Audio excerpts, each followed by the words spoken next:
మీరు చూస్తున్నారు తెలంగాణ సమాచార్.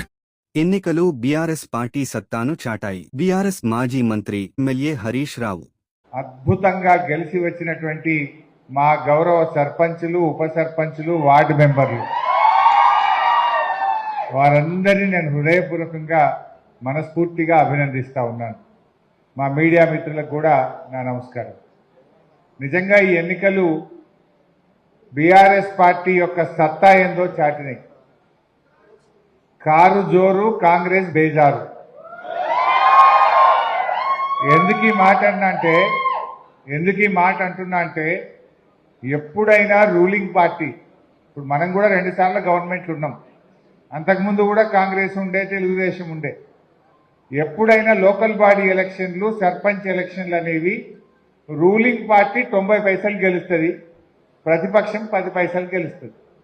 కానీ ఈసారి ఏమైంది, మనం 40%, 4,000కు పైగా సర్పంచులు ఇవాళ బీఆర్ఎస్ పార్టీ గెలిచింది. 4,000కు పైగా గెలిచినాం. అఫ్ కోర్స్ రేవంత్ రెడ్డి కథ వేరు, మంది పుట్టిన బిడ్డ కూడా నా బిడ్డనే అంటాడు, ముద్దు పెట్టుకుంటాడు. ఈ కేసు వేరే కేసు ఇది. ఎందుకంటే మొన్న లెక్కలు చెప్పిండు. ఇప్పుడు మనము గెలిచిన సర్పంచులు కూడా ఆయన ఖాతాల్లో వేసుకున్నాడు. ఇప్పుడు సంగారెడ్డిలో మనం 34 గెలిచినాం, కానీ రేవంత్ రెడ్డి ఏమంటాడంటే సంగారెడ్డిలో మనం 25 గెలిచినాం, 29 గెలిచినాం అంటాడు. ఇల్లు కూడా అల్లే కలుపుకుంటాడు. అన్ని కాన్స్టిట్యూన్సీలు అట్లనే చేసిండు. సరే, రేవంత్ రెడ్డి సంగతి మనకు తెలియదు ఏం కాదు. అబద్ధాలు ఆడడంలో రాజకీయాల్లో భవిష్యత్ అన్న నోబెల్ ప్రైజ్ ఎవరికైనా ఇస్తే అది రేవంత్ రెడ్డికే వస్తుంది.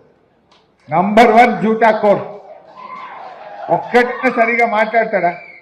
ఇప్పుడు సర్పంచ్ ఎన్నికల్లో నువ్వు గెలిచిందే 50% లోపల, ఏమంటాడు, నేను 66% గెలిచినా, ఇక మళ్ళా తాప కూడా మాదే గవర్నమెంట్ వస్తుంది అంటాడు.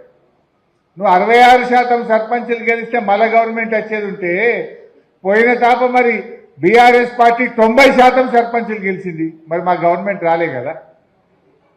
అంటే మనము 90% గెలిస్తే మనకు 39 మంది ఎమ్మెల్యేలు గెలిచిండ్రు.